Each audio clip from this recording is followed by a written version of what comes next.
है दुनिया जी अजीम तू हस्तियां तुझो भाग अमड़े को अलस्तिया। दुनिया जी अजीम तू हस्तियां तुझो भाग अमड़े को अलस्तिया। तुझे कदमन में मुहे जी जी जले रब पाक बनाई बस्तिया। तुझे कदमन में मुहे जी जी जले रब पाक बनाई बस्तिया। दुनिया जी अजीम तू हस्तियां तुझो भाग अमड़े को अलस्तिया। है तुझो शान बुलंद रब पाक कयो, तुझो मान बुलंद रब पाक कयो। है तुझो शान बुलंद रब पाक कयो, तुझो मान बुलंद रब पाक कयो। तुझी अज़मत खे आ सलाम मुझो मां, तुझी अज़मत खे आ सलाम मुझो। तू शान वंदी शान आयतियां।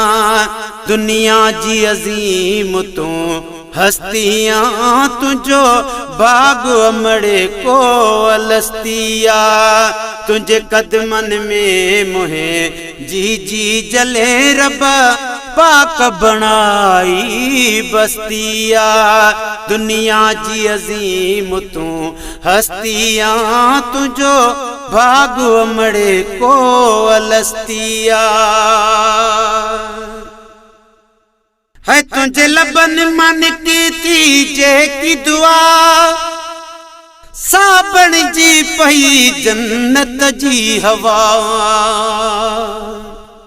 है तुझे लबन मन की तीजे का दुआ, साबण जी पई जन्नत जी हवा।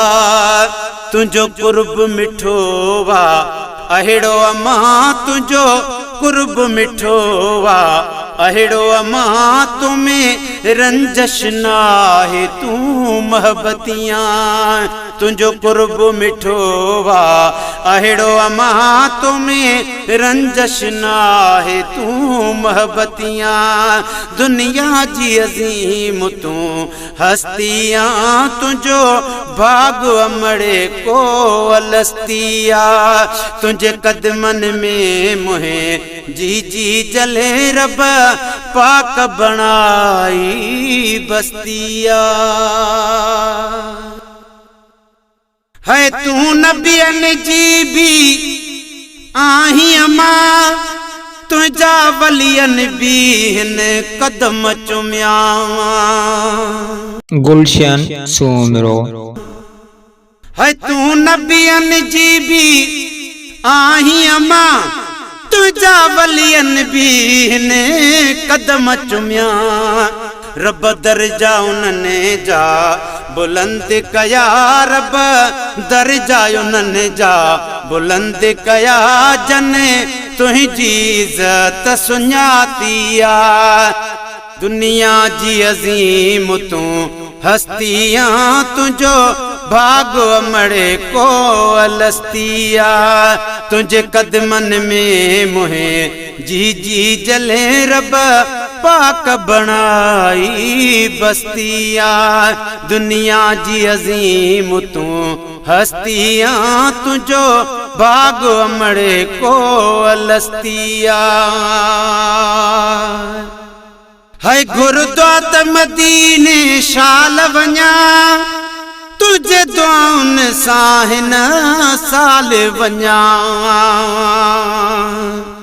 है गुरुद्वार मदीने शाल वञा, तुझे दुआउन सां हिन साल वञा। तुझे बचड़े खालिद बुरड़े भी अमा, तुझी दुआई वरतिया।